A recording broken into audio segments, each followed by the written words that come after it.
Good afternoon, everybody, and welcome back to RobMotive. Today, we're going to be putting some bumper caps on the new Toyota Tacoma. You know, I'm not a big fan of chrome, so it's time to cover it up. And I'm going a little different route this time. I've done this before, but I've color matched. Today, we're going to be using a matte black. I had looked at the truck and I thought, you know, if you look at the front, it's got black accenting and stuff on it. I mean, there's no big electric lime green part across the front. So we're going to go with just matte black. Now, you can use these also if you've already got caps that you're happy with and you're a big time off-roader. These are great for protecting the bumper. Now, I've already kind of test fitted them. They seem to fit perfectly, so no issues there. As far as what you need for this, you need some rubbing alcohol. That's to clean the surface up because they do have a double-sided tape component to them. Obviously, you want that to stick. And then a screwdriver to pull some pins on the bottom. I'll show you that. And then I do this a little bit differently than the instructions will show you. I actually pop up the step here just so I can fit them on. You know, they show in the instructions kind of wedging them underneath with a couple of pry tools, and I don't know how they do that and manage to stick the sides on as well. That looks very difficult to me, so I'm going to show you a different way. Don't know that it's easier, but it's better in my opinion. And that's why you see some needle nose pliers here, because there's a couple of little squeeze things underneath to push that cover up. So, first things first, let's crawl under here. I'm going to show you where these pins are you have to remove. There are 3 of them. I actually removed 4. There's one here, and one here, and one here. And that's because the bottom of the new caps up there are going to be sandwiched in between these pins, if you will, or these push pins, and the bumper itself, or the cover. And then I take this one off as well because I, again, am going to kind of push up the plastic step a little bit. The 2 tabs to do that, there's one right here and one right over here. I know it's kind of dark. You may not be able to see that very well. But if you're under the truck, you'll see it. It's right over here. Kind of squeeze those together and then push up on that cap and it will lift up a little bit. That just allows you to push the edges of the new covers underneath. So I'm going to go ahead, pop these out. They just pry up. There's a little flat piece you may be able to see right there. Put your screwdriver under there, pull the center out, and then pull the whole thing out. Same thing all the way across.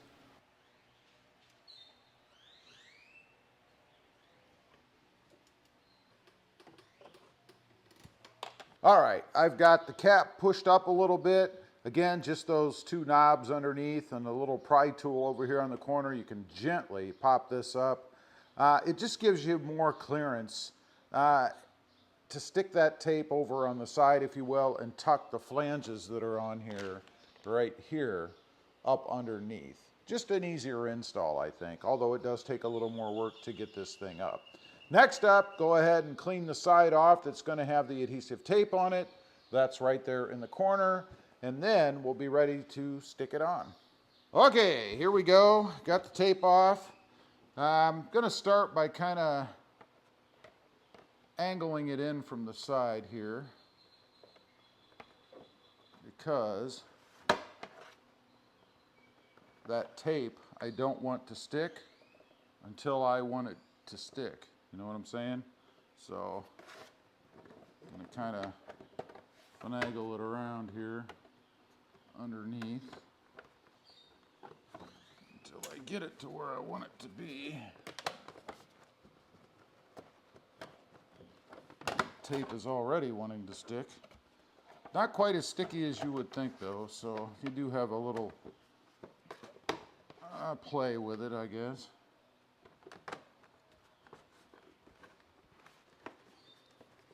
But pretty much just like that. Make sure we can't see any chrome through there. That's how we know we have it on there properly. And that's really it.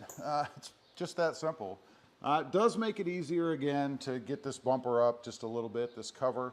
But you don't have to do that. Of course, the directions do not tell you to do that. But I just think it's an easier way to do it. So now all I have to do is put those pins back on underneath, and then we'll move to the other side, and I'll have a tip for you here after I get the other side on. Okay, got it all done. Both sides, I think they came out awesome. Love the look now. Again, I had contemplated going with electric lime. I could have color matched them, but in comparing them to the rest of the trim, I mean, we have black here, we have black there, black there, black here, which those aren't gonna last long. Go over to the front, and while we do have, obviously, electric lime in the front here, we have black, and I'm trying to be consistent between what's on the front as far as the bumper part goes and what's on the rear. And I think I have accomplished that. I actually like this better. You know, honestly, except for the magnetic gray metallic, which I had done, I had put color matched on another Tacoma, and after I was done, something just didn't look right to me. And I think it's because it was color matched. I think going with black is the way to go. Now, I said I'd give you a tip. If you're in a cooler climate, or really not even, I mean, it's 78 degrees here, the directions say you should heat up the tape with a hairdryer just to get that adhesive a little more sticky, if you will, while you're putting them on.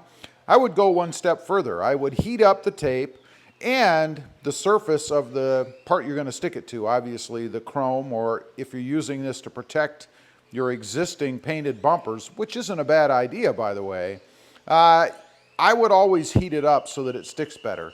Now, I mentioned using these to protect your existing trim. Again, if you're a big-time off-roader, you can stick these on without taking the cover off of the tape, just to put them on there to protect the bumpers while you're out doing whatever it is that you're doing, so they don't get all scratched and busted up. I mean, even if you're going off-road, it doesn't mean you can't have a good-looking truck, right? Now, one other thing I want to mention, these come from a company called Bumper Shells.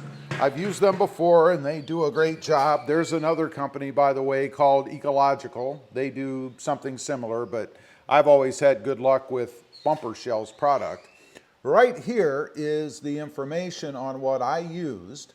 So if you're interested in maybe getting some of these for your truck, they do offer a bunch of different colors, by the way. Notice here at the bottom, it says sensor holes, no. That's important. If you have sensors on the back and you're going to get these, obviously you'd want to get the type that have the holes, that should say yes, so that your sensors are still functional. I don't have them, so for me it's an even simpler mod, really not a big deal. I did mention they do have a bunch of different colors. In one of their videos, they also talk about color matching or custom paint orders, I guess. So it appears they'll do custom paint too. So if by chance you've, I don't know, maybe had a custom paint job or a wrap or something, it's just another way that you can go to get rid of the chrome. And that was the whole point for me, to get rid of the chrome. I'm not a big chrome fan. It had to go. Anyway, that's the mod. Pretty nice, pretty simple. Highly recommend it. Do have another mod coming up for this, by the way, but that's a whole nother video. Anyway, leave a comment. Let me know what you think. If you've done these before, how did you think, or what did you think of the install and the finished product? I'd be curious to know. Also, real quick, I do have 2 additional channels. Mod Driven, all about the Honda Civic, and RobMotive JT, all about the Jeep Gladiator. Check them out, and if you're interested, why not subscribe? And while you're at it, smash the subscribe button here too. Thanks for watching. Stay safe out there. Bye.